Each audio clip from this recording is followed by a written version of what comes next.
My name is Phạm Diễm Hương and today is Friday, 22nd of July, year 2011.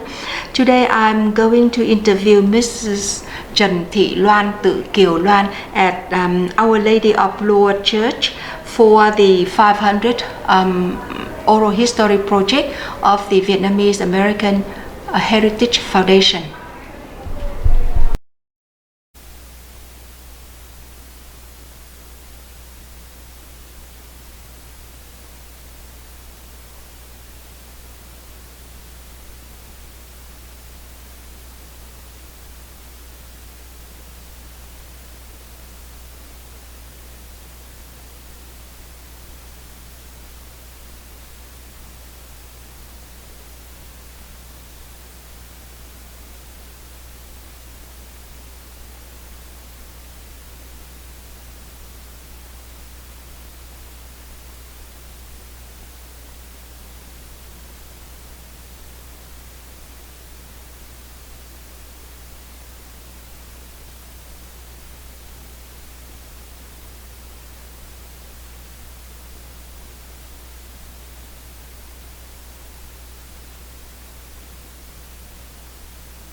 đó tôi mới có 25 tuổi. Tôi cũng mà dễ tin, tôi nghĩ thôi bây giờ mình hy sinh tính mạng để cho chồng mình về, tôi sẵn sàng đi. Thì lúc đó ông cụ là bố chồng của tôi là không có bằng lòng, nhưng mà tôi nói thôi để tôi hy sinh. Vì hai đứa con tôi, xin lỗi chị, lúc đó còn một đứa còn đang bú, còn một đứa thì được 2 tuổi. Thì ông bà mới nói thôi bây giờ con để một đứa đấy cho mẹ nuôi, còn con mang một đứa này đi thì là cái đứa út của tôi ấy. Bây giờ cháu được 37 tuổi rồi. Thì tôi đi về kinh tế mới được một thời gian khoảng 3 tháng. Tôi bị sốt rét rừng thì người ta mới khiêng tôi trên cái võng á, mang về bệnh viện Long Thành để chữa trị cho tôi. Thì tôi nghĩ là tôi không còn sống để đến ngày mà gặp chồng tôi, vì tôi nghĩ không có ngày về của anh ấy. Tôi biết là cái ngành của anh là nó khó khăn lắm. Và khi thường xuyên tôi cũng được đi thăm, nhưng mà chỉ có ngoài Hà Nội là họ không có cấp giấy phép cho tôi. Tại vì chị biết cái lúc bây giờ là họ không cho mình đi đâu trong một tuần lễ, tức là phải có cái giấy đi đường, là chị hiểu như vậy. Là khi tôi về kinh tế mới xong rồi tôi bị sốt rét thì hai cái mông của tôi đều mổ áp xe hết. Coi như là tôi chỉ còn có chút xíu à. Tôi cao vậy mà tôi còn có bao nhiêu, có 90 kg hay bao nhiêu á, hay là 90 pound. Dạ. Thì tôi nghĩ là tôi không còn sống để chờ ông về, nhưng mà tôi vẫn cố gắng khắc phục.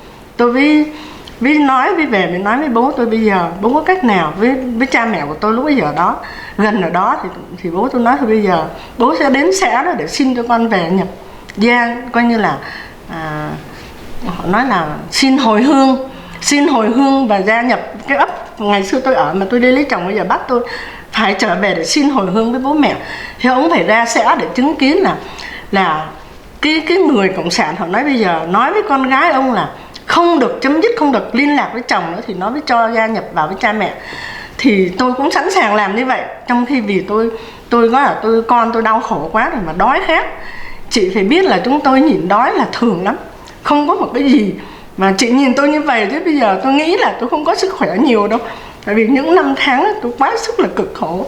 Tôi nghĩ là ai cũng khổ, nhưng mà cái nỗi thống khổ của tôi là khổ hơn hết mọi người lúc bây giờ. Vì tôi thiếu đủ thứ, cơm ăn áo mặc, tình cảm không ai bố thí cho mình cái tí tình cảm hết. Tự vì họ nghĩ mình là lúc bây giờ là cái người, họ nói là bây giờ mình nói thật chị, mình là một con chó ghẻ, không ai nhìn tới mình. Tôi nói thật với chị, lúc bây giờ tôi nghĩ tôi liều mạng, tôi nói bây giờ chỉ có cách chết là giải thoát.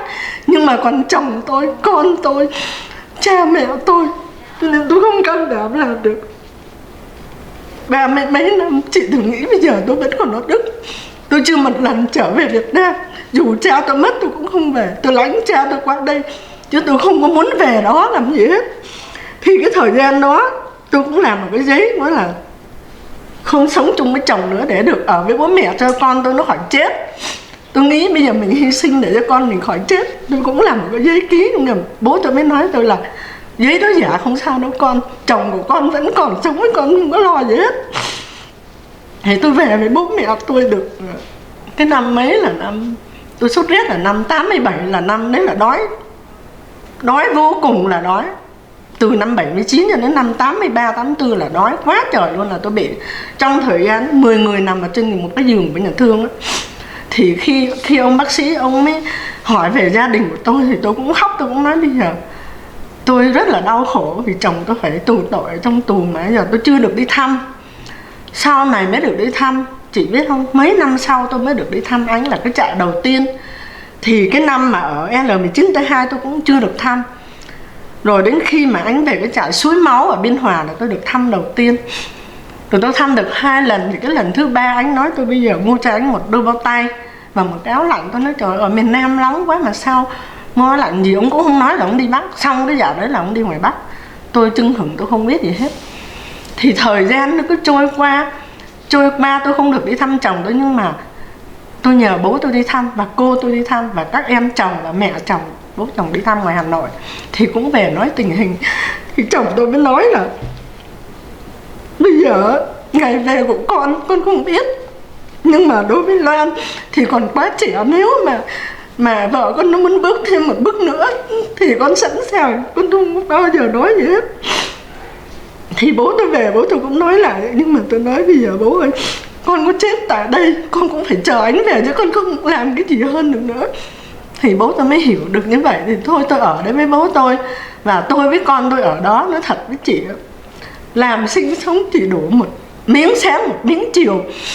Quần áo chị xin lỗi chị, mình đi đâu về mình phải giặt liền, có 2 cái thôi để mình phơi lên, kế đó mình có cái mặc. Còn con tôi á thì cái quần ngắn nó rách cắt đi làm mấy con đùi để mặc cho con đi học. Tôi cũng vẫn nuôi con tôi đi học lúc chồng tôi về đàng hoàng, chứ tôi không có cái gì mà sai với cái lời mà ông dặn khi ông đi tù.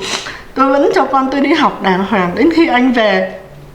Ở tù về 10 năm, là năm thứ 11 anh vẫn còn phải quản chế một năm nữa, chưa có được đi đâu hết.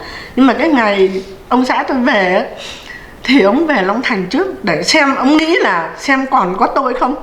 Thì khi ông về ông có làm cho tôi một cái hộp để đựng mấy cái kẹp tóc á. Lúc ngày xưa tóc tôi dài lắm, thì ông đề một cái câu thơ là may mà có em, may mà có em đời còn sẽ vui. Thì ở trong cái hộp đó, khi tôi qua đây với một cái áo tù của ông mang về, thì khi qua Mỹ tôi vẫn mang theo. Nhưng mà giờ 20 năm mà tôi cũng không muốn giữ nữa. Vì mà thật lòng mà nói, từ khi đi tù về đến giờ, ông chồng của tôi chưa bao giờ kể cho tôi một cái gì ở trong tù mà ông gặp phải. Ông nghĩ là tôi đau khổ quá. Và khi anh về, tôi vịn cái tay của ông mà tôi vịn 3 tiếng đồng hồ tôi không bỏ ra được, mà tôi khóc 6 tháng trời. Chị có nghĩ không? Ngày nào tôi cũng như ăn vạ vậy. Thì ông mới nói bây giờ anh về anh cũng không còn gì hết mà nói cho em hết. Thì tôi mới nói thôi bây giờ anh đã về tới đây thì anh mang cả một giấc tài về cho ba mẹ con tôi là đủ rồi. Tôi xin cảm ơn anh và cảm ơn Chúa đã mang anh về đến đây cho tôi. Thì khi anh về thì tôi lại trở lên Sài Gòn, nhà anh. Bây giờ anh vẫn còn cái nhà Sài Gòn là cái đứa em nó ở. Anh hy sinh rất nhiều cho em anh không có coi như tham lam một cái gì hết. Khi ông về được đến nhà rồi tôi thấy rất là thoải mái. Nhưng mà cái cuộc sống nó vẫn vất vả, chị biết không? Tôi á thì tôi phải đan võng. Đan cái võng mà võng bằng cái đay bố người Bắc của mình. Tôi đan từng đêm để tôi kiếm tiền tôi nuôi ông 1 năm sau. Khi ông về với 2 đứa con tôi nhập vào đó, rất là khổ vô cùng. Nhưng mà tôi nghĩ bây giờ bên cạnh tôi có con tôi, có anh chồng tôi, là tôi thấy tôi vẫn có một cái sức sống vô cùng. Thì tôi vẫn hy sinh được, vẫn làm. Rồi sau từ từ anh vô trong tù, anh học được một cái nghề may của người thầy của anh, là cái ông trung tá hay thiếu tá gì cũng có nghề may. Anh mới chỉ cho ông may, thì về ông mới dạy cho tôi làm may. Rồi từ từ các con tôi vừa đi học, các con tôi đứa nào cũng học đến đại học hết, chứ tôi không để một đứa nào mà học dưới hết. Thì sang đến Mỹ này tôi vẫn cho cháu học lại lớp 12. Để khi tôi không có xe thì tôi nói bây giờ tụi con phải học chung với nhau để mẹ đưa đi, nó cùng một trường để mẹ có dễ điều kiện để mẹ đưa đi.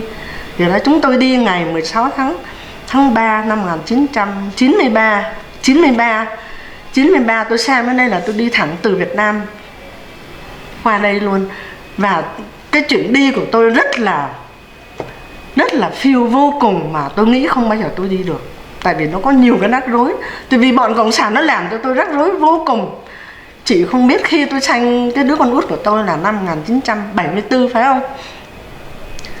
Thì lúc đấy anh lu bu quá, chưa có làm được khai sinh. Hồi đấy chị hiểu rồi gì, họ cứ để từ từ làm, là lãnh ráp pen tôi cũng không cần hết. Đến khi mất nước thì tôi trở về Long Thành, thì cái bọn cộng sản nó ngu dốt, nó không có biết gì hết. Nó để là sanh ngày 27 tháng 7 năm 74. Đáng lẽ là phải nói là lập khai sanh. Nó để là sanh ngày 27 tháng 7 năm 76. Đâu có đúng chị, như vậy là chật lất. Đáng lẽ nó phải ghi là lập khai sanh ngày 27 tháng 7 năm 1976. Thì là con tôi đã sanh 74 rồi, phải không? 2 năm rồi. Đến khi ông đi tù, giấy tờ tôi cất hết một nơi luôn, tôi không hề biết gì hết. Đến khi ông về là ra tôi chết rồi em ơi. Như vậy là cái lúc nó đang là dầu sôi lửa bỏng về vấn đề con lai, cho nên nó nghi mình là ghép cái đứa con của tôi vào. Chị thấy không? Tôi đau khổ vô cùng mà Chúa thương cho tôi. Tôi nói đây cũng là ngắn gọn chứ không có thời gian để tôi diễn tả cả cuộc đời của tôi, là chị nghe mấy tháng cũng chưa hết cái khổ của tôi như vậy. Đến khi tôi đi phỏng vấn thì một cái người phái đoàn là người Tây Ban Nha, Lai Mỹ, và một cô thông dịch viên tôi còn nhớ tên là Phượng. lúc tôi đi phỏng vấn thì tôi đã thấy sắp hết một cái đống giấy tờ của tôi vào phòng phỏng vấn rồi tôi thấy ba đẻ rồi. Ông nghĩ nó bốc một đứa con gái lớn, nó hỏi hiện nay cô ở đâu, thì mình cũng dậy nó rồi, nó nói con ở đường 79/2 Nguyễn Hữu Cầu Tân Định. Đứa thứ nhì cũng thế, cũng là 79/2 Nguyễn Hữu Cầu Tân Định. Nó hỏi đến tôi là người thứ ba, nó hỏi bà giơ tay phải lên để thề, bà phải nói sự thật với tôi. Tôi nói yes sir. Lúc đấy tôi cũng có học tiếng Anh rồi. Thì ông nói bây giờ bà cho tôi biết lý do tại sao bà có 1, 2, 3, 4 cái hộ khẩu. Chị thấy không? Chị thấy tôi rất là đau khổ vô cùng trong vấn đề giấy tờ. Thì tôi mới trình bày như vậy: thưa ông, tôi xin nói sự thật bằng tất cả tấm lòng của tôi. Cái hộ khẩu này tôi hoàn toàn coi như là tôi không có, coi như là tôi không phải là gian dối gì hết. Thì ông nói tại sao cái hộ khẩu này có Võ Đình Phương Tâm là con của bà ở thành phố Hồ Chí Minh, lúc bây giờ nói là thành phố Hồ Chí Minh nhưng tôi cứ gọi là thành phố Sài Gòn. Tại sao như vậy mà bà không mang nó đi kinh tế mới với bà? Nếu mà con bà thì bà phải mang đi theo. Nó hỏi có một câu mà tôi nghĩ là tôi không trả lời được. Trong đầu tôi đã xin với Chúa cho con soi sáng cho con để con trả lời được cái câu này. Thì tôi mới nói thưa ông, thưa cô thông nghiệp viên, đây là tôi thề tôi nói sự thật. Mục đích của tôi là để cái đứa con này ở đây, để thứ nhất nó không đói, thứ hai được đi học. Ngoài ra tôi không có mục đích gì hết. Tôi không bao giờ biết đến cái chuyện ngày hôm nay tôi được ngồi đây để phỏng vấn. Khi ông ôm lấy tôi, ông khóc và ông xin chụp một vô hình 4 người trong gia đình của tôi. Đây là tôi nói sự thật. Ông nói ông tin thật như vậy. Thì ông đóng một liền cho tôi để đi. Thì đầu tiên xong rồi tôi sang đến Denver này, thì chúng tôi sống bằng cái nghề may của tôi sẵn có. Khi mà ông xã tôi đi tù về, ông dạy dỗ cho chúng tôi và 2 đứa con tôi. Thì tôi cũng tìm được một cái người ở làng của tôi. Thì cái người này rất là tốt, thì cho tôi một cái giống như là một cái ưu tiên. Nói bây giờ gia đình anh chị may được 4 người thì tôi giao hết cho anh chị. Muốn may được thứ gì tôi nói, muốn giao cái gì tôi cũng may được hết. Thì họ giúp cho chúng tôi may. Thì tôi may được có 3 tháng hè thôi, các cháu nó phải đi học. Thì nói thật với chị, tôi để dành được 8.000 mà tôi giấu thật kín ở trong không ai biết. Thì đến khi tôi đang ở một cái nhà của cái người sponsor của tôi á, là ông bà vẫn còn ở đây, ông bà gọi là ông bà Tập, mà cái người sponsor cho tôi ở đây, ở Denver này. Thì khi đó tôi ở được 10 tháng thì bà vợ ông là lên lương. Trong lúc tôi ở nhà của ông thì tôi phải giữ một cái cụ già là mẹ của ông. Ông nói bây giờ nếu mà giữ cái bà mẹ ông thì 1 tháng ông bớt cho 50. Tôi sẵn sàng giữ, mà tôi phải cơm nước quần áo tắm rửa cho bà. Tôi sẵn sàng làm vừa may vừa giữ với bà đó. Thì đến khi được tháng thứ 11 thì bà vợ ông lên giá. Thì tôi mới nói ông chồng tôi là thôi bây giờ mình đi xin ra mua nhà, chứ bây giờ ở đây mà tháng 450 thì tôi nghĩ mua cái nhà nó cũng cỡ đó thôi, chứ không. Thì ông không có biết là tôi để dành tiền. Ông nói bây giờ ở bên Mỹ này không có mượn ai được.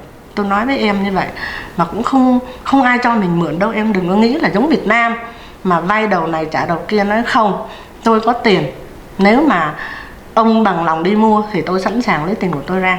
Ông nói ở đâu mà có. Tôi nói tôi không mượn ai, mà tôi có từ của ba mẹ con tôi may tôi để dành. Tôi mới đào lên được 8.000 để tôi đưa cho ông đi đào một cái nhà. Thì tôi gọi một cái người đề ốc. Thì cái cô đấy, cô cũng rất là thương tôi. Tôi nói có hoàn cảnh, cô giúp cho tôi mua được cái nhà đầu tiên ở Denver này là tôi mua có 79.000. Tôi ở được 11 năm tôi trả hết, tôi bán được 200.000. Đó là cái thành công của tôi ở trên nước Mỹ này. Tôi may xong cái đợt đó tôi không đi may nữa. Tôi may có 4 năm thôi, tôi mua được cái nhà xong tôi mới nói với các con tôi, bây giờ chở mẹ ra chợ Việt Nam đi một vòng xem họ làm ăn cái gì cho mẹ làm. Thì ông chồng của tôi nói em á, ở Việt Nam là em hay khóc lắm, em không có làm được cái gì, cho nên em không có làm được cái gì ở Mỹ ở đâu, mà tiếng em cũng không có thông thạo. Thì tôi mới nói cứ cho tôi thử một lần. Thì tôi đi lang bang, tôi ra ngoài chợ Việt Nam thì tôi gặp cái ông bà này, gọi là ông bà Hoàng Khuyến, là rất là có người, có nhân đức ở đây vô cùng, là cái người có tiếng tăm ở đây, ông bà Hoàng Khuyến. Thì ông ấy chỉ tôi là có một người muốn bán một cái tiệm grocery, cô có muốn mua không? Tôi ok liền. Thì tôi đến đấy tôi mới nói ông giúp tôi để gặp cái cô chủ. Thì tôi mua cái tiệm đó lần đầu tiên.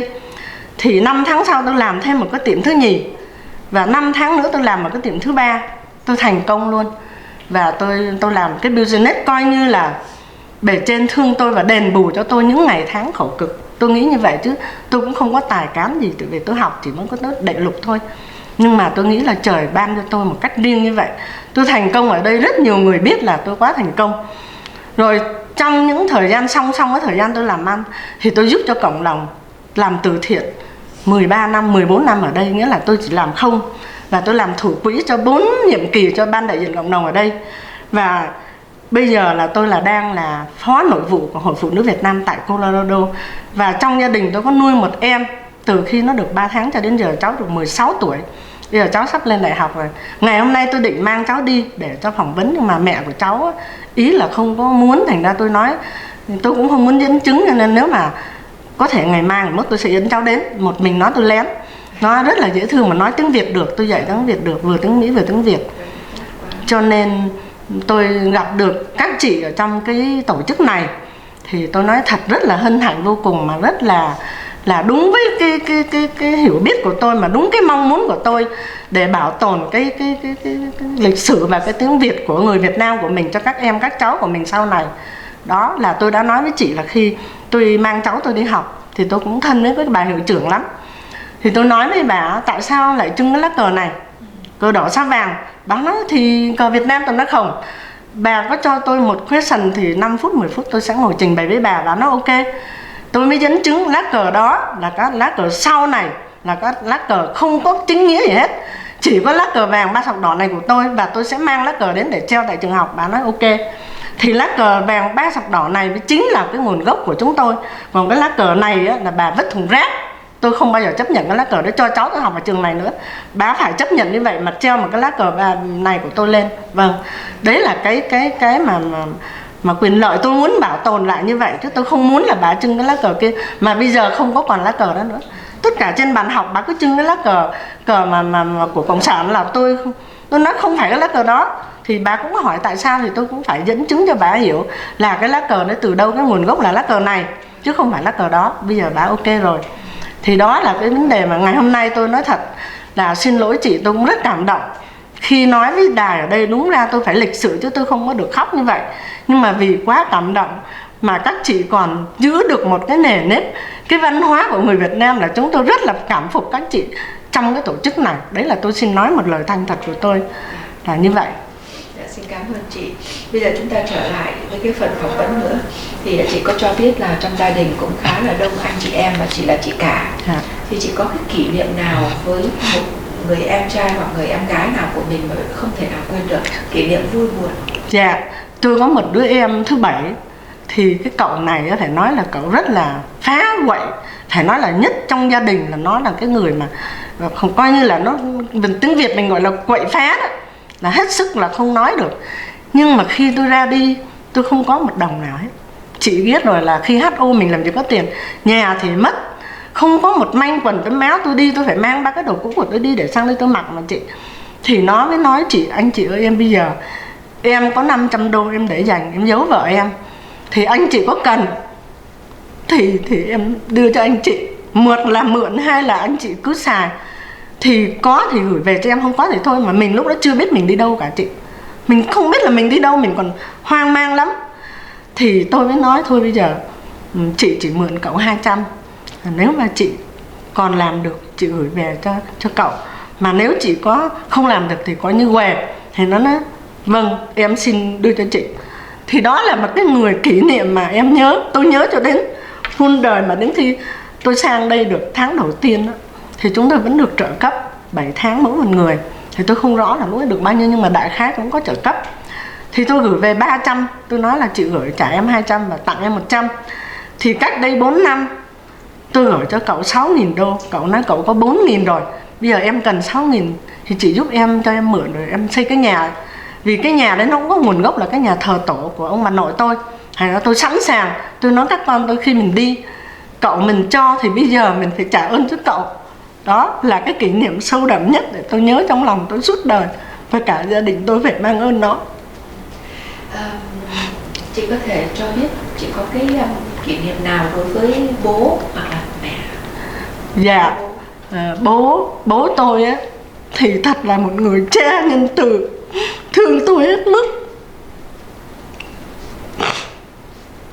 Khi chồng tôi đi tù, ông là người thay chồng tôi để lo cho con tôi và tôi.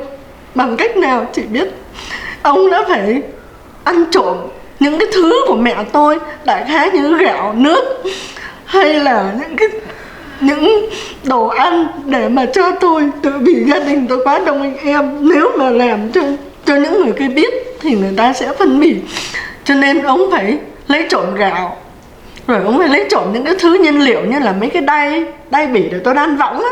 Ông ấy giấu vào trong cái tủ áo của tôi. Ông nói con cất vào đó rồi con khóa chặt lại, con làm để con nuôi con chứ bây giờ bố cũng không có cách nào hơn hết.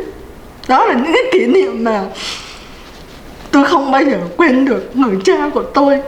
Khi ông muốn tôi về, nhưng mà tôi nói với cha tôi là con có nhiều cái cay đắng ở cái chỗ đó lắm.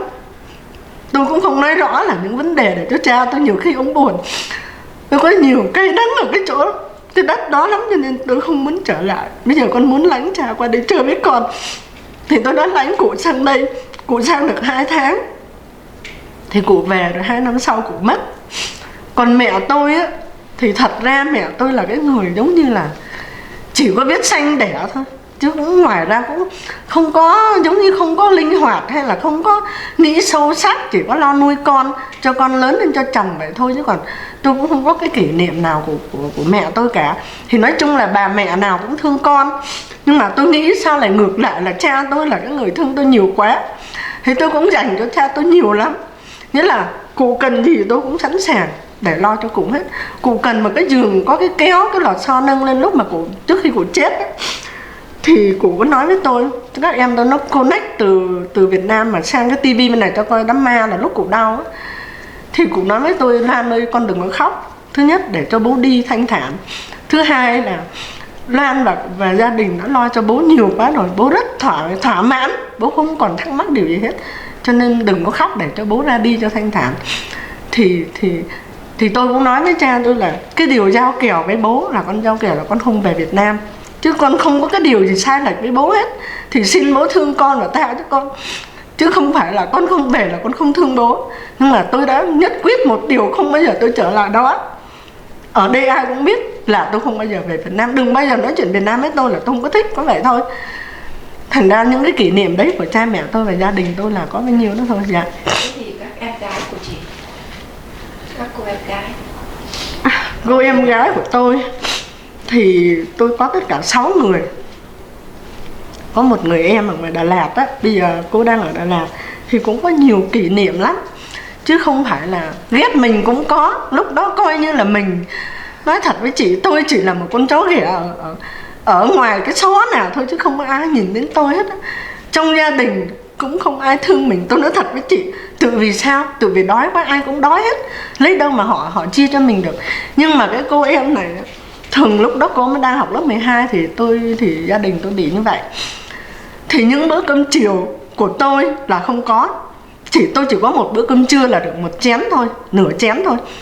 Và buổi tối là chúng tôi phải nhịn. Buổi sáng thì ăn khoai mì. Thì con tôi lúc đó nó còn bé quá đi, thì nó nói chị ơi thôi bây giờ cái phần của em ấy, thì em nhường cho con của chị, để cho con chị ăn, chứ nếu nó chết thì bây giờ gia đình mình nói sao với anh Quế. Tức là ông xã của tôi tên là Võ Đình Quế, và con của tôi một đứa là Võ Đình Phương Tâm và Võ Đình Lan Chi. Tôi chỉ có 2 cháu gái thôi, và hiện nay các cháu có gia đình hết rồi. Tôi có 3 đứa cháu ngoại là con trai. Đó là trong cái gia đình tôi có kỷ niệm là của cha mẹ, của em cha và em gái. Đó là cái cô ở Đà Lạt ấy, có nói cái phần của em thì em xin nhường cho con của chị. Cứ lỡ nó chết thì nó không đi học được, về gia đình mình nói sao với chồng của chị. Thành ra tôi có những kỷ niệm như vậy. Dạ. Thế thì bên gia đình nhà chồng, ông có cụ hay ông bà cụ? Dạ. Nhà chồng nhà tôi cũng rất là đáng thương, nhất là ông cụ bố chồng. Khi tôi đi kinh tế mới, cụ hàng tuần mang cho tôi 2 gói mì và một chai xì dầu cho con gái của tôi.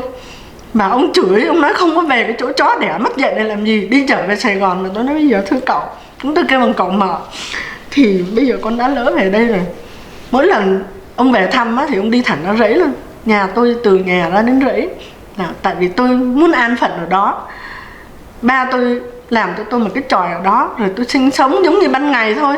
Tôi sáng tôi đi thì tôi mang 10 con gà tôi gánh ra ngoài đó tôi nuôi, rồi chiều tối tôi về tôi gánh nó về. Chứ ở nhà mình đã không có gì ăn thì gà làm sao có gì ăn, chị thấy không?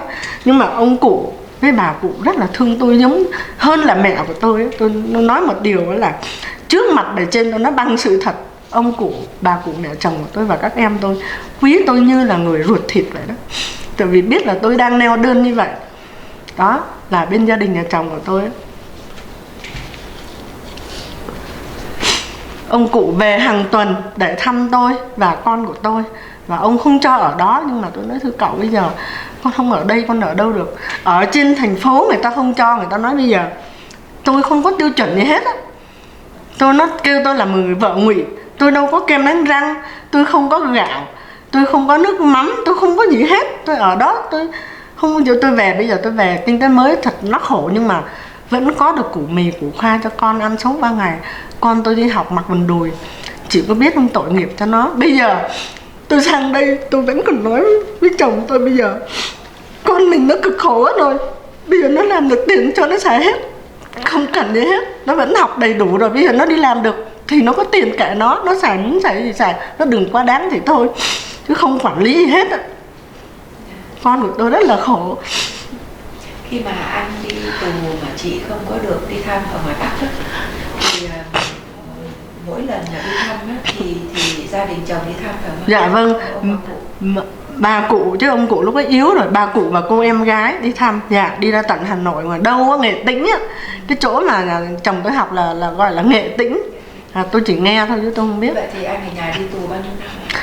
Dạ thưa chị, như vậy là ông đi 9 năm rưỡi và 1 năm quản chế nữa là 10 năm rưỡi, gần 11 năm, tổng cộng là 11 năm. Đó là tổng cộng cái thời gian của anh như vậy. Thì khi đi về đến nhà thì tôi đã 34 tuổi rồi chị. Tôi không còn cái gì nghĩ là mùa xuân không thấy đâu hết nữa rồi.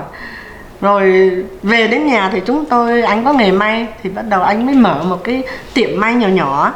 Thì anh may tôi đan võng, để tôi thêm vô với anh để mua gạo, với rồi đâu có nhu yếu phẩm gì đâu, người ta không cho mình cái gì hết á.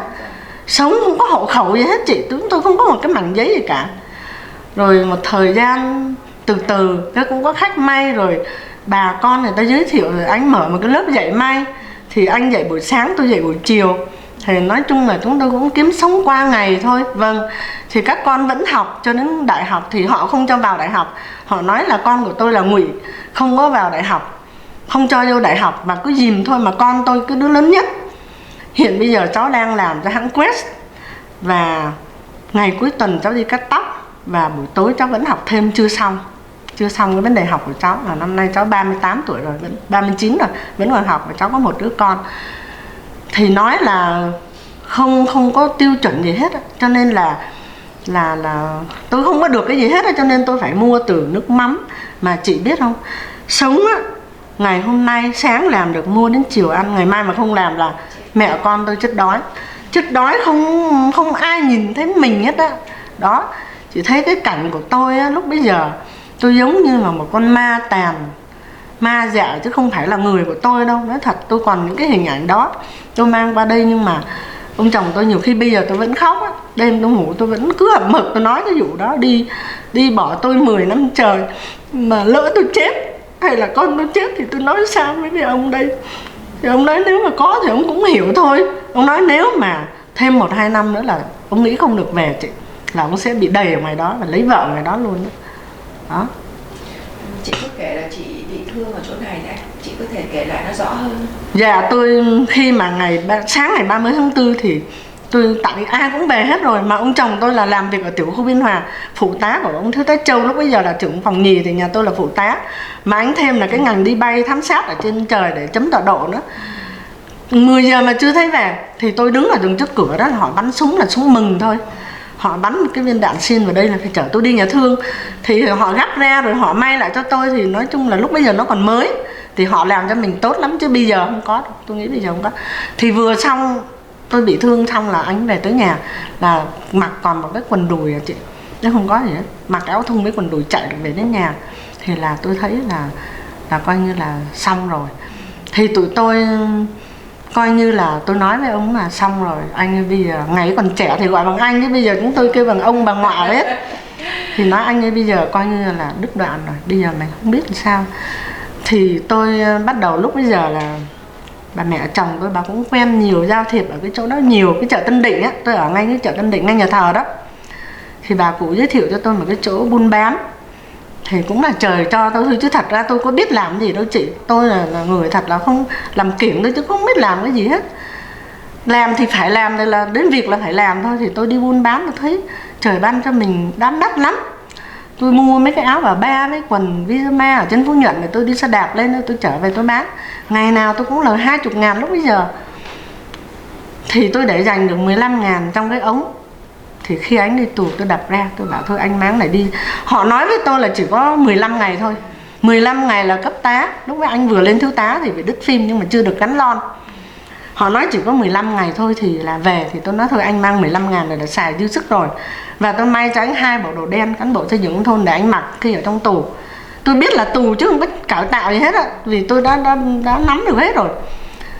Chờ chị biết không, 3 tháng cũng không có, 9 tháng cũng không có, 12 tháng không có, 15 tháng không có, 18 tháng mới có một mảnh giấy anh gửi là anh đang ở L19T2 ở Hóc Môn. Mà lên thăm nó không cho vào. Trại đầu tiên là ở Suối Máu, rồi Hàm Tân, và trạm cuối cùng anh về là ở ngoài Hàm Tân đó.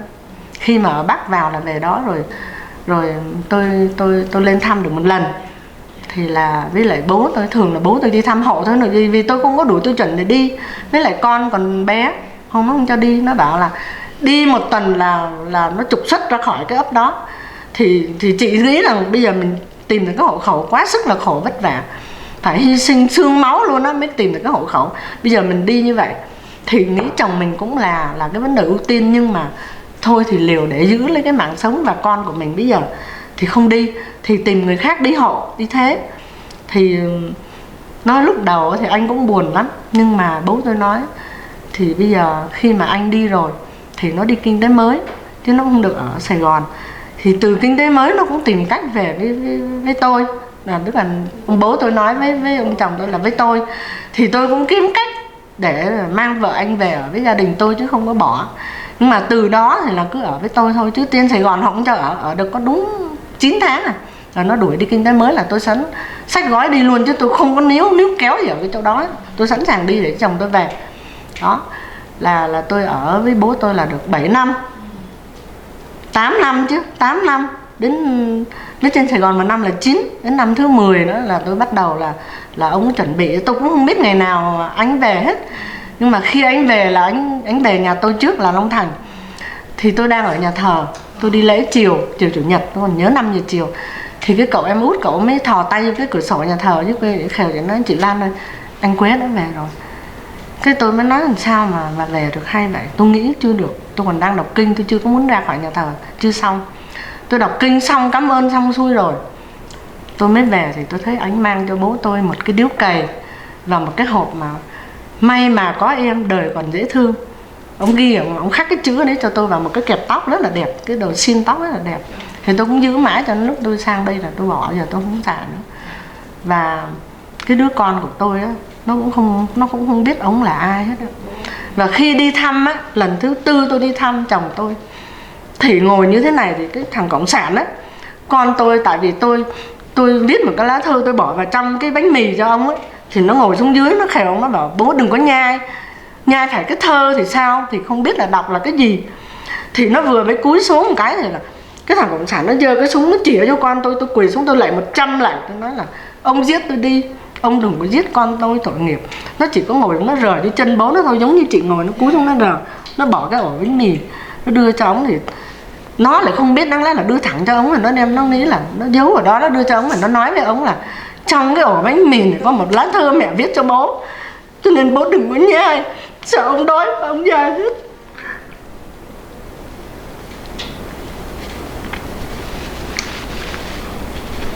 Đấy là những cái diễn tiến của tôi phải chịu trong những năm với cộng sản. Bây giờ chị thử nghĩ rằng tôi về để làm gì, tôi về cái xứ đó để làm cái gì. Mặc dù là đất nước của tôi vẫn thương, vẫn nhớ, vẫn có nhiều kỷ niệm, nhưng mà tôi không muốn trở lại với cái đất nước mà không phải là chính gốc của mình. Đất nước này là đất nước là bị chi phối, là không còn của mình nữa. Cho nên khi nào mà đúng của mình, chúng tôi sẽ trở lại. Chứ chúng tôi không phải là chúng tôi bỏ quê hương, tôi vẫn thương quê hương của tôi. Nhưng mà tôi về cái đất nước không phải của chúng tôi bây giờ, không phải là của ngày xưa. Chúng tôi không về, khi nào mà đất nước nó hoàn chỉnh lại như ngày xưa tôi sẽ về. Tôi xin nói với chị như vậy.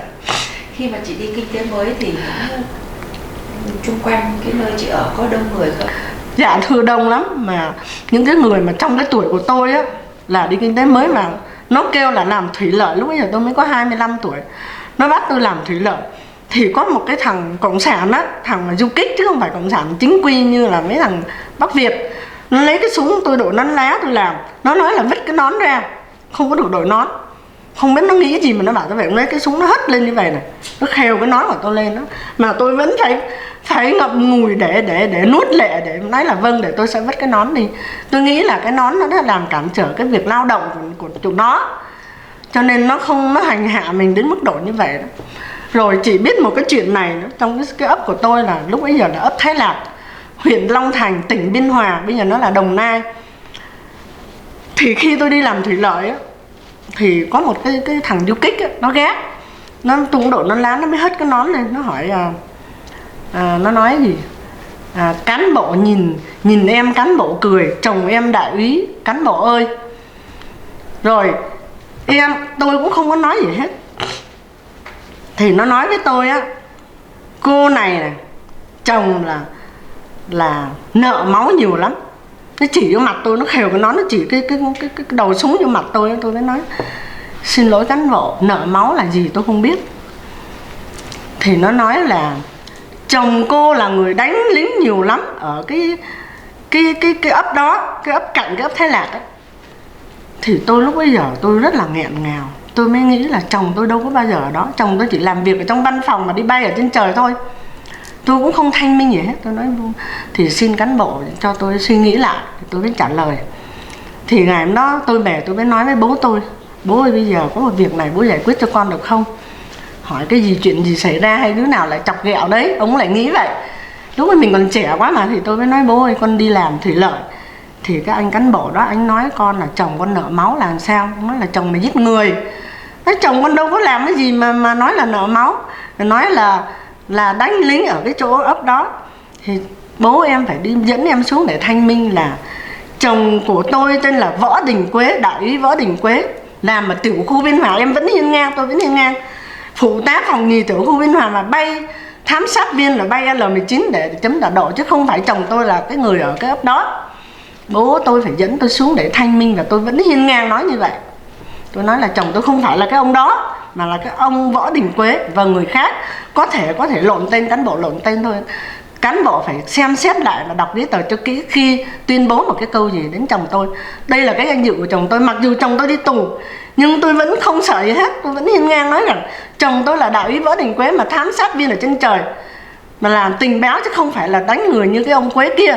Cho nên bây giờ xin cán bộ lưu ý vấn đề này và chỉnh đốn lại câu nói. Tôi nói trước xã Long An như vậy. Thì bố tôi là người sợ nhất, sợ nó nhốt tôi nữa. Tôi cứ bấu chân bố tôi nói bố không sợ, bố cứ để con làm việc, nó có cho con đi tù con cũng đi, con không sao hết ạ. Nói bố tôi như vậy là cái kỷ niệm mà tôi phải chịu những cái đau khổ mà khi tôi đi làm thủy lợi rồi đi kinh tế mới là phải làm như vậy đó. Thế thì những người mà ở xung quanh nơi mà chị ở đó, nơi kinh tế mới, họ ở đó lâu không, và bao lâu thì họ bỏ cái kinh tế mới đó? Thì thưa chị như thế này, tôi bị sốt rét rừng, tôi ở được 1 tháng mà là người ta khiêng tôi về bệnh viện Long Thành để chữa trị cho tôi. Còn những người sau đó thì cũng có vài cái kỷ niệm cũng rất là vui lắm. Họ cho chúng tôi đi trồng cây mì á, củ mì đó để ăn á. Thì có cái anh kia, anh ấy lấy nguyên một cái ba anh đổ xuống, mày bắt tao đi tập thể, tao chôn mấy cây mì tập thể luôn, tao khỏi trồng luôn.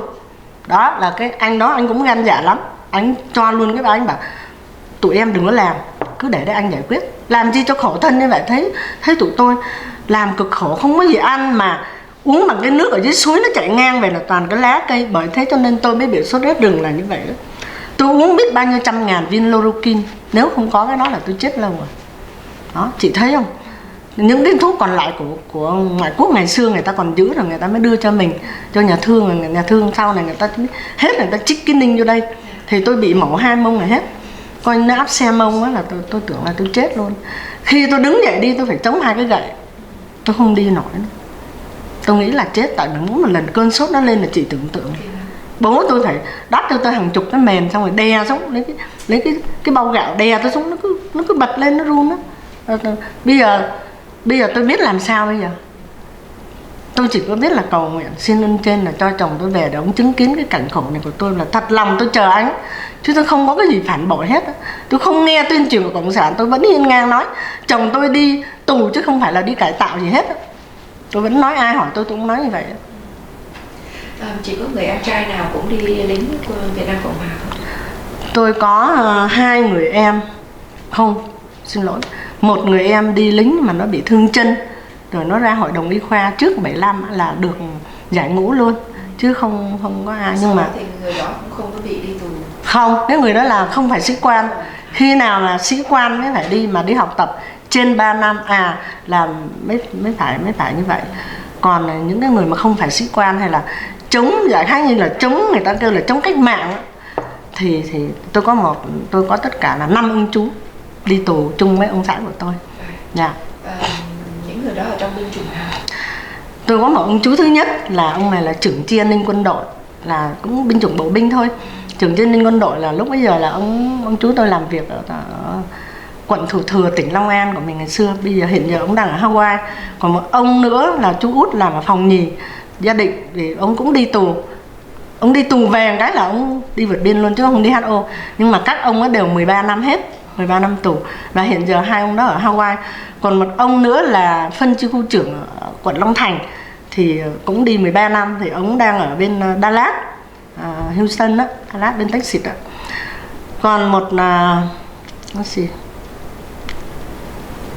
còn một ông chú nữa thì sau ngày mà đứt phim á, thì ông ở trong cái đảng coi như là tôi nghĩ là đảng Phục Hưng thì phải. Lúc bây giờ tôi cũng có tham gia. Còn đi tụ cái vụ án Hồ Con Rùa, chị có nhớ không ha?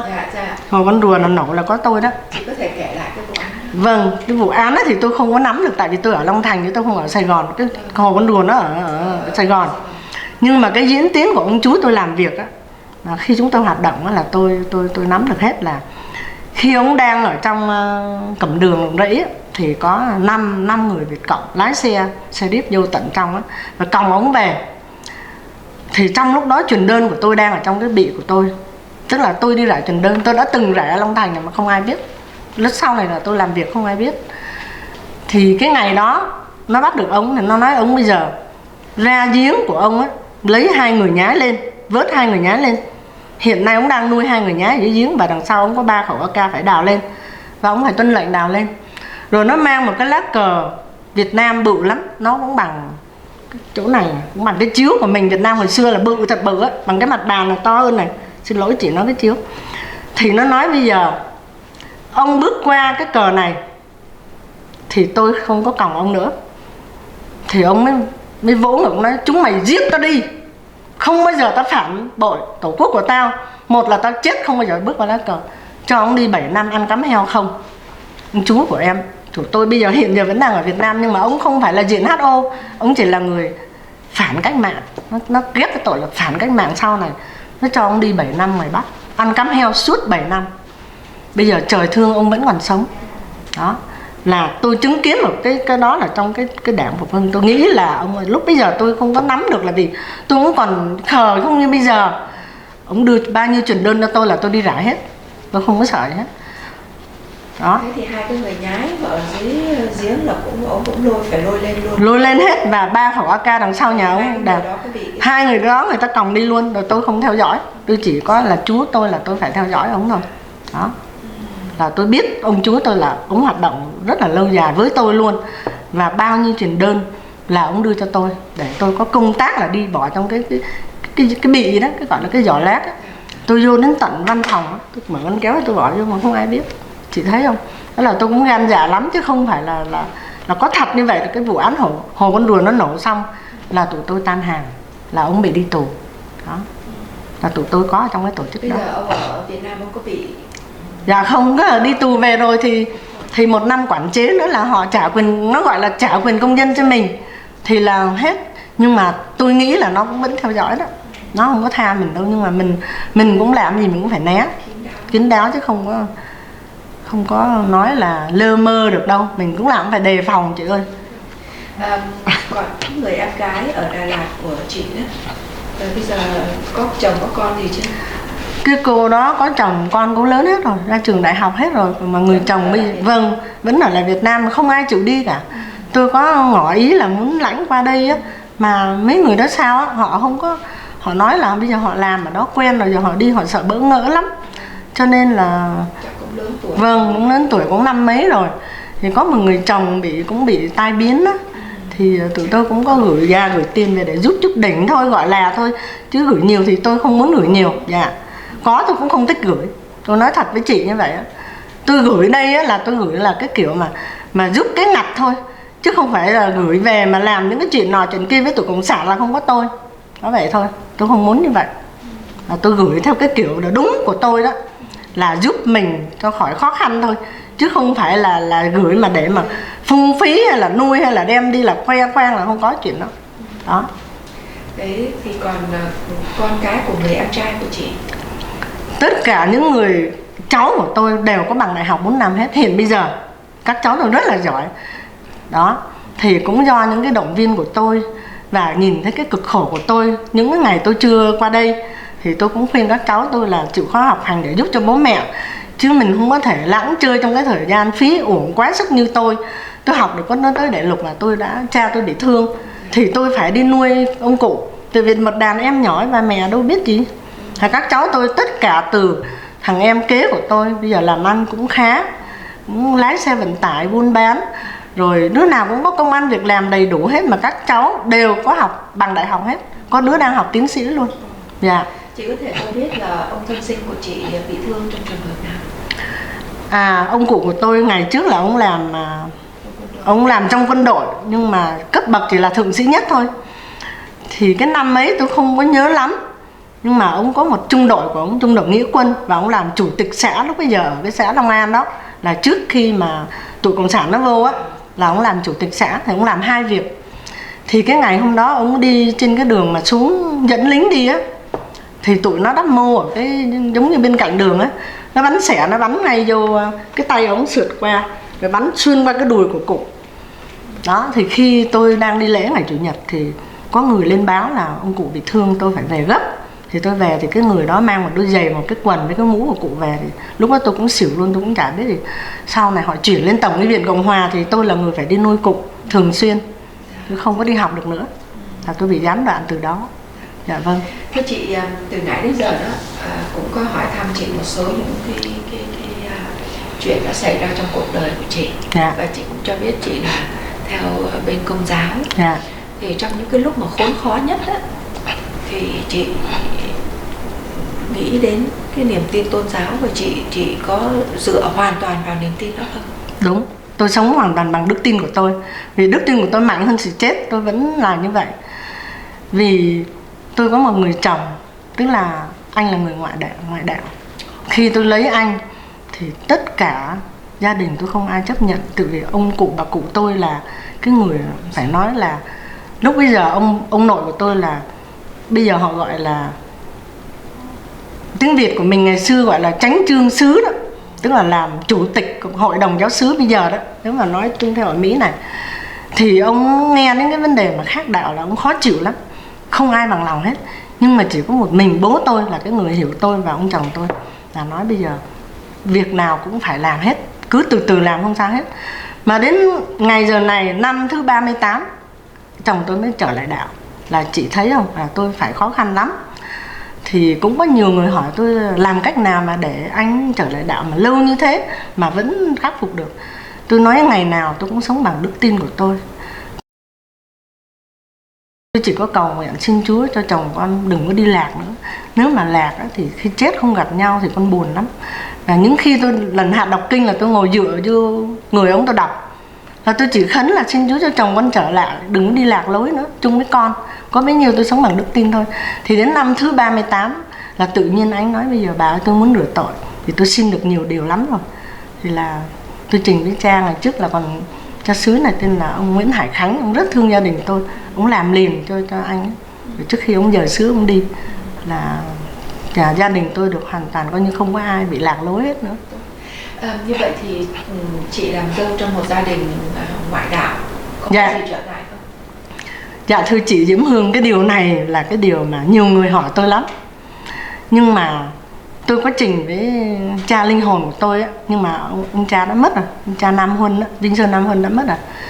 Thì Ngài mới nói với tôi như vậy: con đứng trước một bàn thờ linh thiêng, nào cũng là linh thiêng, thì con đứng trước bàn thờ Phật con cũng cầu nguyện xin một Đức Chúa Trời Ba Ngôi giúp con, thì cũng là Chúa thôi, cũng không phải là Phật. Thì tôi đã làm tròn bổn phận cho gia đình chồng nhà tôi, mà điều này ai cũng thấy hết. Khi mà lễ Tết giỗ kỵ một tay tôi, có nghĩa là tôi tự một mình tôi làm những mâm cơm, rồi tôi không có cúng. Tôi làm xong tôi nói cô em này lên thắp hương, hay là chồng tôi lên thắp hương, hay là người nào ở trong gia đình đó lên thắp hương đại diện cho tôi, vì tôi đã làm xong bữa cơm tròn bổn phận của tôi. Tất cả những ngày giỗ Tết là tôi tự làm hết. Và tôi đã mang hình ông bà cụ mẹ chồng. Tôi sang đây được 19 năm, tôi đã mang theo hình để tôi thờ từ đó đến giờ, và một bộ lư nhỏ để tôi thờ từ ngày đó đến giờ. Mà lễ Tết nào cũng làm thủ tục y chang như Việt Nam, đón ông bà, cúng giao thừa, làm hết. Thì tôi đã trình với cha, thì cha nói vẫn được, không sao. Cho nên tôi vẫn cứ làm như vậy, là cái thủ tục tập quán của bên nhà chồng như vậy. Mà đi trên nhà thờ tôi vẫn làm tròn bổn phận. Có nghĩa trong nhà thờ tôi ở trong một cái group đọc sách thánh là sốt sáng đàng hoàng. Mà trên nhà thờ tôi cũng ở trong một giáo khu gọi là giáo khu Fatima của tôi, là đóng góp hàng 2 tháng một là lên mình buôn bán để mình lấy cái số lời rồi lại đóng góp lại cho nhà thờ để làm công việc ở trong nhà thờ nhà chung á. Tôi vẫn đầy đủ hết. Ngoài xã hội ở Denver này, tôi làm 13 năm nay từ thiện. Có nghĩa là không có phân phít gì hết.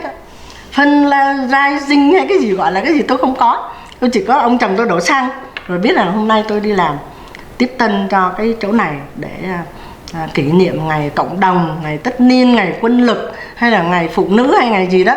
Rồi tôi làm ở trong cộng đồng là 4 nhiệm kỳ.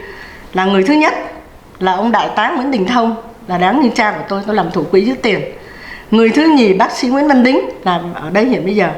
Người thứ ba là ông đại tá tiến sĩ Nguyễn Dương, người đó hiện giờ là cha đỡ đầu của chồng tôi. Và người thứ tư là bác sĩ Bùi Phong Hải, là 4 nhiệm kỳ tôi làm thủ quỹ giữ tiền cho cộng đồng ở đây. 10 mấy năm, 13 năm. Dạ. Thưa được biết bây giờ chị đang ở trong hội phụ nữ, thì chị có trong cái hội phụ nữ thì cái trách nhiệm cũng như là cái công việc của hội phụ nữ ở đây như thế nào? Thưa chị Diễm Hương, thì cái hội phụ nữ này thì thật ra chúng tôi thành lập lâu rồi. Nhưng mà vì một cái thời gian gián đoạn là của một cái cô hội trưởng, cô là một cái luật sư. Thì cái lúc đó không biết cô bị một cái gì á, thì cô lại gián đoạn, thì chúng tôi mới thành lập lại năm ngoái. Thì cái việc của chúng tôi á là ngoài mục đích chỉ có tưởng nhớ Hai Bà Trưng và làm cái ngày giỗ tháng 3 là giỗ Hai Bà Trưng. Và khi chúng tôi trực thuộc với cộng đồng Việt Nam tại Colorado này, nhiều khi họ cần chúng tôi làm tiếp tân, thì chúng tôi có đồng phục là áo giày vàng mà một cái lá cờ chúng tôi may tự đồng phục choàng qua đây để làm tiếp tân và làm dàn chào. Hoặc là có những cái ngày lễ gì đại sự như là tưởng niệm gì đấy thì chúng tôi có đặt vòng hoa, thì chúng tôi là hai người khiêng vòng hoa lên, là vì tôi có cái đồng phục là ngoài mục đích chỉ có thế thôi. Và cũng bảo tồn một số vấn đề cái ngày giỗ kỵ để cho những cái người trẻ sau này biết là vua hùng của mình là ai. Đó, chúng tôi chỉ có mục đích vậy thôi, chứ còn không có gây quỹ mà cũng không có làm gì ngoài cái mục đích đó. Qua những cái kinh nghiệm về cuộc sống của chị đó, thì chị có nghĩ rằng trong tương lai chị có thể giúp đỡ một số những chị em phụ nữ người Việt của mình cũng có những hoàn cảnh giống như chị, nhiều khi có 2 tôn giáo trong một gia đình, rồi nhiều khi cũng có những cái cảnh như là chồng đi tù cải tạo về nhưng mà rồi cũng không làm được việc gì, rồi người vợ có thể là vợ chồng có thể chia cách nhau. Chị có thể có cái kinh nghiệm, chị có nghĩ là một ngày nào đó chị sẽ... Dạ, cái đó chúng tôi đã làm rồi, bản thân tôi đã làm rồi. Chị có thể chia sẻ? Dạ, thí dụ như có những gia đình họ lủng củng, sau khi chồng đi tù về thì cũng anh thì có thể là thay đổi tính, rồi chị thì có nghĩa là không chấp nhận cái chuyện đó. Thì mình cũng phải chia sẻ với họ là theo như kinh nghiệm của mình và các hoàn cảnh của mình đã bị xảy ra, thì mình nói cho họ, họ cũng nghe, họ coi như là mình cũng hàn gắn được họ đó. Rồi khi mà họ không lái xe, hay có những gia đình HO qua đây này họ lủng củng, họ không có biết lái xe, thì tôi cũng là người tập lái xe cho họ. Và thí dụ bây giờ mình già rồi, mình không có nhiều tiền như ngày trước đi làm ăn nó có tiền nhiều, mình nói con mình bây giờ cái gia đình này họ mới qua, con dẫn cái đứa con đó đi mua cho nó 2 đôi giày, 2 bộ đồ và 2 cái mền, hay là họ cần cái gì thêm dưới 500 thì ok con làm cho mẹ. Là những cái chuyện đó tôi chia sẻ như vậy đó. Yeah. Chị sinh hoạt ở trong cộng đồng thì chị thấy là cộng đồng Việt Nam của mình ở đây như thế nào? Dạ thưa chị, thì cái cộng đồng Việt Nam của mình ở đây á, nó cũng phức tạp lắm. Theo như chị nhận thấy các cộng đồng ở các tiểu bang nào tôi thấy cũng phức tạp lắm. Thì cái người này một ý, người kia một ý. Có nghĩa không phải là anh giỏi mà anh đã nói được tôi. Thì anh có kinh nghiệm hay anh lớn tuổi chút may ra anh nói nghe, chứ còn bây giờ mà người nào cũng nghe hết. Cho nên là nếu mà mình đã là gọi là cộng đồng thì chị thấy ông nó cũng phức tạp. Nhưng mà mỗi người nhìn nhau một chút để mà tạo dựng nên cái cộng đồng của mình, cái tiếng nói của mình. Như cách đây 2 tháng thì tôi đã đi lên phòng thượng viện của Hoa Kỳ ở đây, của Colorado này. Tôi đi cùng với một phái đoàn, tôi là đại diện cho hội phụ nữ và một người đại diện cho hội Thủ Đức, một người là hội nhảy dù và một người là dân sự. Đi lên để mình xin chứng nhận cái ngày 30 tháng 4 của mình là có trong lịch sử của Hoa Kỳ. Thì họ đã được chấp nhận rồi. Mà cách đây 10 năm tôi cũng là người đại diện cho người phụ nữ để xin nghị quyết cờ vàng. Chính tôi đã cầm một lá cờ để cho người ta ký vô là cái ông gọi là ông thượng nghị sĩ của quận Lakewood bên kia, ông là người ký là chứng nhận cờ vàng của mình. Và chính tôi cũng là người đi đại diện. Và cách đây 2 tháng tôi đã đi lên Thượng nghị viện để xin chứng nhận cái ngày 30 tháng 4 có trong lịch sử, là họ đã chấp nhận rồi. Dạ vâng. Đó là tôi nghĩ là, nói thật với chị, cộng đồng thì mình nói thì cộng đồng nào cũng có nhiều phức tạp, nhưng mà ăn thua ở mình có cái tiếng nói. Cộng đồng là gì? Là chung nhau lại để có một tiếng nói chung, để cho cái người Mỹ họ biết mình là mình cũng phải dâng cao cái lá cờ của mình, cũng có một cái quyền lực, chứ không phải là mình mất hết quyền lợi của mình ở Mỹ này. Đó là tôi xin nói với chị như vậy. Đối với 2 cháu ở nhà đó, hai cháu gái đó, thì tất cả những việc làm của mẹ, từ cái ngày mà bố phải đi tù cải tạo cho tới khi mà về, rồi cho tới khi bây giờ, thì các cháu nghĩ sao? Dạ thưa chị, cái điều này rất là cảm động. Các con của tôi rất là thương chúng tôi và thấu hiểu cái nỗi khổ của tôi. Tôi nói bây giờ tôi sống có nghĩa là một cái thiên đàng ở đây. Nói thật với chị, từ vì tôi cái khổ với cái sung sướng tôi đã được đền bù giống nhau rồi. Tôi nói như vậy là chị cũng hiểu được. Và các con tôi rất có hiếu, mà ông chồng tôi cũng rất thương tôi. Coi như không phải muốn cái gì được nấy, nhưng mà những cái điều gì tôi làm 10 mấy năm nay là anh vẫn thoải mái để cho hỗ trợ cho tôi, và lau xe đổ xăng cho tôi đầy bình để đi làm. Không bao giờ anh nói gì hết. Cái điều đó tôi đã nhìn thấy cái sự đại lượng của anh, và anh thương tôi đến như thế nào. Và các cháu ở nhà có giúp đỡ chị trong những việc của cộng đồng? Các cháu thì nói thật, các cháu nó cũng còn lu bu những công việc làm. Bây giờ các cháu nó còn trẻ nên nó phải tranh thủ đi làm. Nhưng mà thấy mẹ làm thì cũng đại khái là thấy mẹ làm thì không, nếu có nghĩa là nó không dám đụng chạm đến, là có nghĩa là nó đã chấp nhận cho mẹ làm những cái chuyện đó mà vẫn vui vẻ để mẹ đi làm. Đó là vận động, nói là mẹ đi làm cho nó khuây khỏa, thứ nhất. Thứ hai là cái tâm niệm của tôi trước khi tôi qua đây, tôi đã khấn nguyện là với Chúa là khi con đưa được con sang đây, con sẽ xin làm từ thiện suốt cuộc đời còn lại của con. Là cho nên tôi phải nói với các con tôi và chồng tôi là tôi phải làm suốt cuộc đời cho đến khi tôi tắt thở, chứ tôi không có nói là nói không được. Bên đạo Phật thì người ta xuống tóc, nhưng mà tôi thì tôi có một lời nguyện là khi tôi đưa được con tôi ra khỏi Việt Nam, cái ách thống trị đó, thì tôi phải làm một cái việc từ thiện để tôi đền đáp lại. Thì tôi xin nói với chị như vậy. Cho đến bây giờ thì nãy giờ là chị Hương quên là thân mẫu của chị vẫn còn sống hay là đã mất? Dạ thưa chị, là như nói với chị là tôi lãnh ông cụ tôi sang đây được 2 tháng rồi, ông cụ về 2 năm sau ông cụ mất, còn bà cụ vẫn còn. Dạ vẫn còn sống với các em tôi ở bên. Dạ vâng, còn Việt Nam. Vẫn còn khỏe mạnh. Dạ, cụ không chịu đi qua đây. Dạ, Còn ông và cụ nội thì đã mất rồi. Nội mất hết rồi. Dạ vâng. Bị bệnh hay là đi? Dạ, cụ bị bệnh á, già đó, bệnh già thôi. Dạ. Dạ vâng. Bên gia đình chồng của chị, một câu hỏi nữa là bên gia đình chồng của chị có người nào, nghĩa là chị có những cái kỷ niệm nào đặc biệt đối với các em chồng? Có. Dạ. Kỷ niệm này cũng đau khổ lắm. Nhưng mà cái người em đó thì mới mất năm ngoái được 1 năm rồi, là người em trai, em ruột của chồng tôi. Khi lúc ấy chồng tôi cũng đi tù về rồi, cũng khó khăn lắm. Thì cái năm 84 tôi bị hư thai, cũng bị hư thai một lần.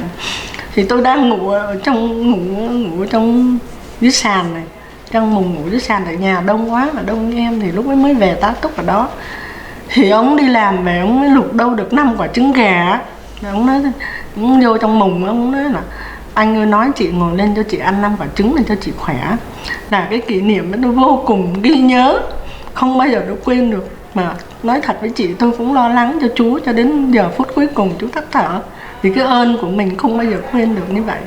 Bị bệnh hay sao? Bị bệnh tiểu đường trước khi tôi đi qua đây rồi, 17 năm sau ông mất.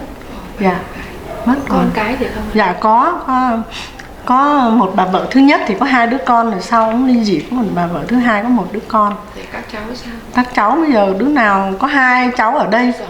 Dạ, cũng thành tài hết. Còn một cháu con của bà thứ nhì thì không có đi ở Việt Nam với mẹ. Còn chú thì mất năm ngoái rồi. Dạ. Thế thì em chồng đó là em trai, thế còn em gái? Em trai. Em gái có một cô ở đây.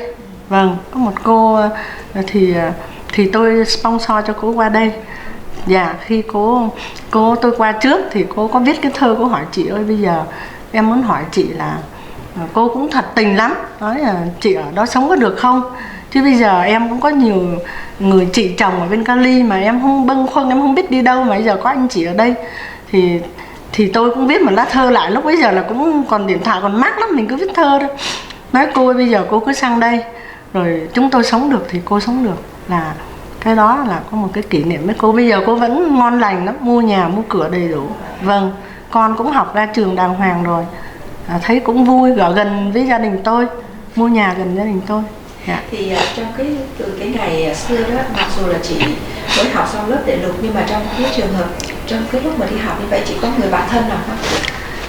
Tôi không có người bạn, nhưng mà tôi có ông thầy của tôi rất là kỷ niệm, rất là coi như là phải nói là cũng ghi nhớ suốt đời. Thì cái ngày tôi có cái giấy tờ để đi HO này, thì tôi đang đi ngoài chợ tôi mua đồ ăn, thì tôi thấy ai gọi tôi là Loan. Thế tôi chưng hửng, tôi nói ủa sao ai mà biết tên mình ở đây cũng hay. Cái năm đó là năm 91. Thì tôi quay lại gọi thêm một lần nữa. Tôi mới quay lại thì tôi nói ô thầy đi đâu trên đây? Đây là ông thầy dạy tôi lớp nhất. Vâng, bây giờ ông ở Tân Bình chắc cũng già rồi, 70 mấy rồi. Thì ông hỏi Loan ở đâu, bảo dạ nhà em trong đây, mời thầy vào chơi. Thì ông vào thì lúc đó thật ở nhà thì nhà chợ Tân Định thì bây giờ nó mới có giá, nhưng mà trước thì đâu có giá đâu chị. Thì thật nói thật với chị, cũng không có cái ghế mà mời ông, tội như vậy. Nó đông anh em mới bảo ôi thầy đứng đỡ nói chuyện thầy à, thì mày có làm cái gì không, thầy giúp vốn thì tự nhiên, giống như là Chúa lo liệu cho mình. Thầy ơi, em đâu có làm gì đâu, em may thì cũng được rồi, bây giờ em có cái diện đi HO mà em không có tiền thì không biết làm cách nào mà đi bây giờ đây, thật chị là không có tiền. Thế ông bảo ô thì để thì thầy cho mượn. Trời ơi, giống như là Chúa cho xui khiến cho ông vậy. Bây giờ em đâu biết nhà thầy ở đâu mà đi mượn, mà thật bao nhiêu năm không gặp ông, tự nhiên trời xui đất khiến là ông gặp mình ở chợ Tân Định. Thế hỏi là mày mượn bao nhiêu cũng được, mày muốn mượn bao nhiêu, mày làm ăn thì tao cho mượn nhiều, mà mày đi mày muốn mượn nhiêu thì mày nói. Thế tôi mới nghĩ bây giờ mà nếu mượn nhiều mình có biết đi đâu mà trả ông. Tôi là sợ nhất cái vấn đề trả nợ, tôi sợ lắm. Thế ông bảo bây giờ làm giấy tờ thì hết bao nhiêu, mấy cây mà. Ui dồi thầy ơi, làm gì mà mấy cây, thầy cho em mượn 5 chỉ thôi. Ông bảo ít vậy làm sao mày đủ chi dùng lúc mày đi cả thôi, em chỉ mượn đủ giấy tờ làm giấy tờ, còn bao nhiêu á là em tự lo em xài chứ em không dám xài. Không bảo thì thôi mày lấy 5 chỉ thì tao cho mày số nhà, nhưng mà phải có chồng mày đi, nó có chồng lỡ chồng mày ghen. Thì tôi mới nói vâng, thì để em sẽ nói với chồng em. Thì ông cho số nhà, rồi ông này ông mới chở tôi đi xuống đó. Thì ông đã ở nhà sẵn rồi, ông thầy. Thì tôi lại nói ông bây giờ thầy cho em mượn 3 chỉ bằng tiền, 2 chỉ bằng vàng. Còn rắc rối vậy. Ông cũng làm y như là mình dặn, ông gói 3 chỉ ông đổi ra tiền, ông bọc vô cái tờ báo nhật trình bự lắm. Rồi 2 chỉ ông xỏ vào cái kim băng, ông đưa cho tôi, ông nói đây là 5 chỉ tổng cộng, nếu mà mày thấy thiếu thì mày lên đây thầy đưa thêm. Thì tôi về tôi cũng gói ghém, tôi đòi đi Hà Nội để làm giấy tờ. Lúc ấy tôi đi HO 16, đáng lẽ là đi 10 đó mà không có tiền đó chị.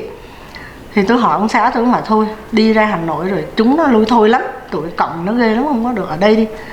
Thế tôi không có nghe lời ông, tôi không dám đi. Thì tôi có bằng đó, tôi xoay sở, tôi làm để tôi làm giấy tờ để cho gia đình tôi đi đó. Là trong cái đó là nhờ ông thầy của tôi dạy tôi, là tôi mới có tiền để tôi đi đó. Chứ tôi không có một đồng nào để tôi làm giấy đó. Tôi không biết chạy vào đâu nữa, chị thấy không? Thế thì bây giờ thầy ra sao? Thì tôi sang Mỹ này rồi, thì tôi mới nói với bố tôi là đem về 5 chỉ trả cho thầy, là biếu thầy 5 chỉ. Ông không lấy, ông nói ông có nhiều tiền, ông không cần lấy, ông lại biếu lại cho bố của tôi. Thì tôi nói bố tôi bây giờ tùy bố, bố mới nhận thì bố nhận, chứ con là con thật lòng, con muốn gửi trả lại thầy 5 chỉ và biếu ông 5 chỉ. Thì các con tôi nó nói bây giờ bằng giá nào, bằng mọi cách chúng con phải về đền ơn của thầy của mẹ đó. Nó nói với tôi cách đây dạ chưa có ai về lần nào hết. Thầy chắc là vẫn còn sống, Con vẫn ở Tân Bình. Thì nó bảo bằng mọi giá con sẽ về, con hỏi cho được nhà thầy để chúng con đền ơn lại cho mẹ, là cho con luôn đó. Các cháu nó nói vậy. Vâng, đấy là những cái kỷ niệm của tôi. Thưa, từ nãy đến giờ nó còn chuyện gì mà chúng ta chưa có nói đến mà chị muốn nói? Tôi thật lòng còn nhiều lắm. Cả một cuộc đời tôi đau khổ, đặc biệt cái đau khổ của tôi không có ai sánh kịp. Tôi nói thật với chị, tôi nói là đây cũng bằng thừa, vì ai cũng là người khổ hết. Trong cái thời gian đó ai cũng khổ. Tôi có một người bạn nói là lúc đó Loan ơi, tao muốn bán mình tao cho quỷ để lấy tiền nuôi con tao cũng được, mà không có quỷ nào nó mua tao hết. Nó nghĩ đến tiền chứ nó không nghĩ đến gái. Tôi nói thật với chị như vậy. Mà trong cái cuộc sống của tôi thật lúc bây giờ tôi nghĩ không còn cách nào hơn giải thoát được cái sự chết. Nhưng mà con tôi sao, chồng tôi sao, còn một đứa thì ở Sài Gòn, chồng thì ở tù, con thì ở đây đói.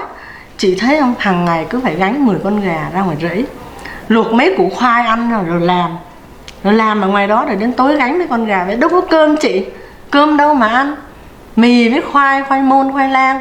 Muốn ăn thì chồng lấy ăn thôi đó. Mà ăn cũng phải cẩn thận chứ không phải được ăn thoải mái, ăn xả láng là không có chị.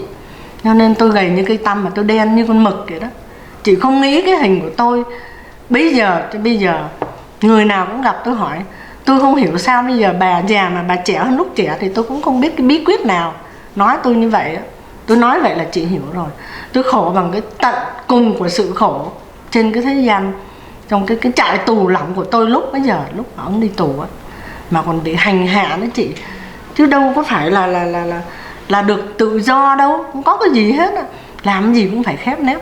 Tại khi cái đất nước mà bị tụi Việt Cộng nó chiếm rồi đó, tôi nói cái danh từ chiếm chứ tôi không có nói là giải phóng gì hết, không có ai giải phóng tôi được hết. Thì cái nhà của tôi là bộ chỉ huy của bọn nó lấy cái nhà của ông cụ tôi ở Long Thành á, làm bộ chỉ huy.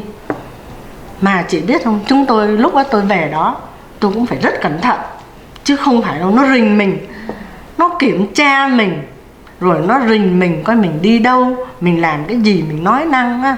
Đó, chị biết không, chứ không phải là tự do để mà nói năng. Tại vì bộ chỉ huy nó ở đó mà. Đó, chị biết không, khi mà nhà tôi ở đó thì mấy người mà cán bộ xây dựng nông thôn á, tôi nói đến cái chuyện này rất là ly kỳ. Họ vẽ cái lá cờ quốc gia ở trên cái nóc nhà đó. Thì khi mà tụi nó cướp rồi á, nó không có để ý đến những cái nhà nhỏ, nó đi rình mấy cái nhà to không à. Sau này nó thấy nhà tôi ở trên có lá cờ, nó kêu bố tôi về tập họp. Em tôi đã hết cho một thằng già này, nó cầm súng, nó nói ai là người vẽ lá cờ này. Bố tôi trả lời, bố tôi nói ai, chúng tôi cũng không có quyền. Nhưng mà nó hiểu ngược lại, mình có chấp nhận thì người ta mới vẽ chứ. Ông nói ai, chúng tôi cũng không có quyền. Rồi nó tự hiểu gì nó hiểu. Nó nói phải lên xóa thì tôi nói không, ai là người vẽ thì tự xóa, chúng tôi không xóa lá cờ. Đó, thì cái người vẽ cái lá cờ đó hiện nay vẫn còn sống ở tiểu bang này. Mà cái ông đó là cái người bố tôi cứu sống. chị hiểu không? Ông ở nhà tôi xây dựng nông thôn là ở với dân mà. Thì những khi Việt Cộng nó đến là ông cụ tôi biết hết. Đó, là ông cụ tôi là giấu cái người đó. Ông này là ông bà Nguyễn Văn Tạ, là bố tôi đã cứu sống bao nhiêu lần ở đó. Mà hiện nay tôi sang đây tôi gặp lại anh đó, anh chị đó, họ rất là quý chúng tôi và coi chúng tôi như là anh em trong nhà. Vâng, đấy là cái ly kỳ. Dạ vâng. Bây giờ cái ông bà mà xây dựng nông thôn có ở đây không? Dạ có. Không biết là có tên ở trong cái phần phỏng vấn hay không? Chắc chắn là thế nào cũng xin chị để mời ông tới phỏng vấn. Vâng. Người xây dựng nông thôn, nếu cái người con gái dạ. nuôi, cái người con nuôi, con trai hay gái? Con gái. Dạ. Dạ. Để xin chị. Vâng, nếu mà tiện thì tôi sẽ trình bày với ông cũng rất là dạ. Gì lắm. Vâng. Cần lắm. Vâng, cần lắm. Xây dựng nông thôn. Vâng. Người ta sống rất là gần với dân. Gần với dân, đúng rồi. Và người ta là nghĩa là người ta sống với dân và người ta giải thích với dân. Vâng. Người ta gan khổ với dân lắm, mà người ta gan dạ lắm, chị biết không?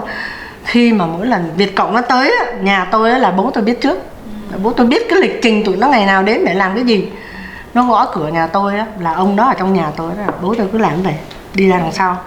Tại vì họ cứ lẩn quẩn ở trong nhà tôi á, thì là Việt Cộng nó cũng vô hoài mà mình nó đâu làm gì mình, nó đâu dám làm gì mình. Mình đừng có nói gì thôi, chứ mình nói là nó cũng bắn liền. Nó như cái vụ tôi đi thăm chồng tôi, con tôi nó bò xuống lúc đó nó mới 5 tuổi, nói là con cầm cái bánh mì đưa cho bố, mà nói với bố là có một cái lá thơ mẹ viết ở trong đó. Thì tôi chỉ bảo anh ấy là anh yên tâm, là mẹ con tôi vẫn chờ anh, không có đi vượt biên, mà cũng không thà tôi chết tôi cũng chờ anh về tôi chết chung, chứ tôi không có đi vượt biên. Đó, là có nhiều người cho tôi đi vượt biên nhưng mà tôi từ chối hết, tôi không có đi. Tôi nói là tôi phải chờ anh về đó, rồi muốn làm gì thì làm. Đó, mà nó đòi bắn con tôi, mà tôi quỳ xuống tôi lạy đúng 100 lạy, giống như là lạy Chúa lạy Phật để mà nó mới tha, nó không là nó bắn con tôi đó. Mà chỉ dặn bố là có cái lá thơ, nó lại ngu, nó đem nó moi cái lá thơ nó nhét trong cái giày ông. Thì chỉ bảo bố là bố đừng có nhai cái bánh mì liền, bố phải coi đã. Cái nhai thì nhai mất lá thơ đi. Chị thấy ông khổ đến như vậy đấy. Tôi là cực khổ vô cùng trong cuộc đời của tôi đó. Nhưng mà tôi xin thưa với chị, bây giờ tôi nói với chị một lần rồi, là cái sự khổ và cái sự sung sướng của tôi bây giờ đã được cân bằng. Cho nên tôi xin cảm ơn Chúa, cảm ơn bề trên. Và thật là hân hạnh được biết các chị ở trong cái chương trình này rất là có ý nghĩa vô cùng cho chúng tôi, để nói lên những cái nỗi thống khổ của tôi. Tôi chưa có biết nói với ai, tại vì chung quanh tôi đều là những người khổ như tôi hết. Họ cũng nói là tao cũng khổ lắm, thì mình nói sao được. Nhưng mà nói với các chị thì các chị là người chưa thấy cái nỗi khổ đó. Mặc dù là khổ nhưng mà khổ cái khía cạnh khác, còn chúng tôi là cái nỗi thống khổ vô cùng.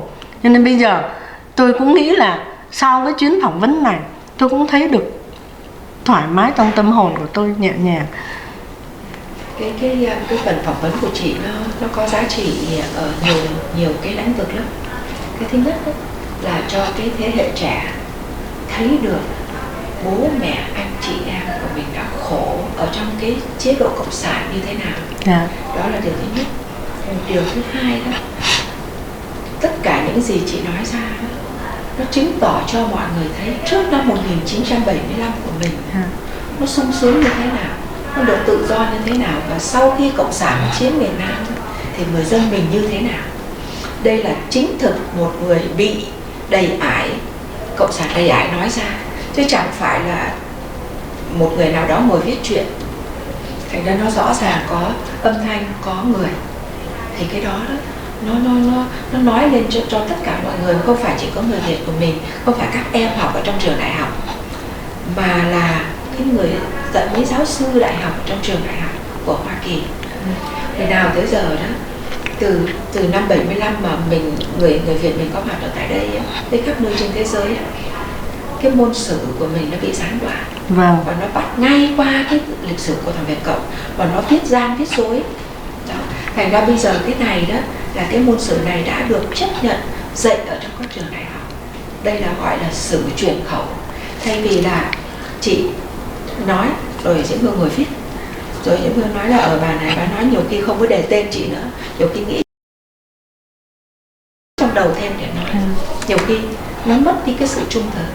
Cái này mới là sự trung thực. Diễm Hương không thể nào thêm vào một lời nào với cái giọng của chị được hết.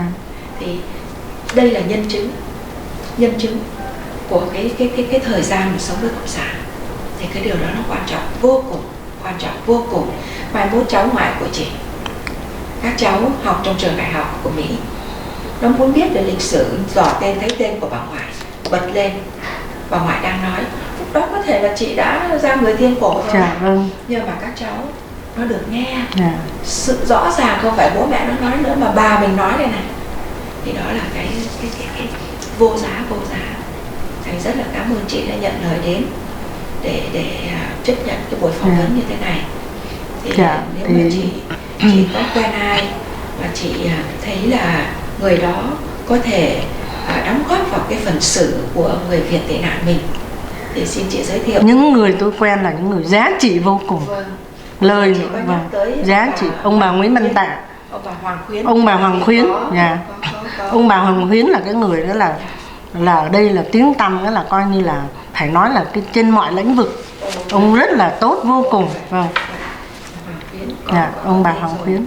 Rồi bây giờ ông bà Nguyễn Văn Tạ. Dạ, ông bà Nguyễn Văn Tạ. Chị có điện thoại không ạ? Dạ có.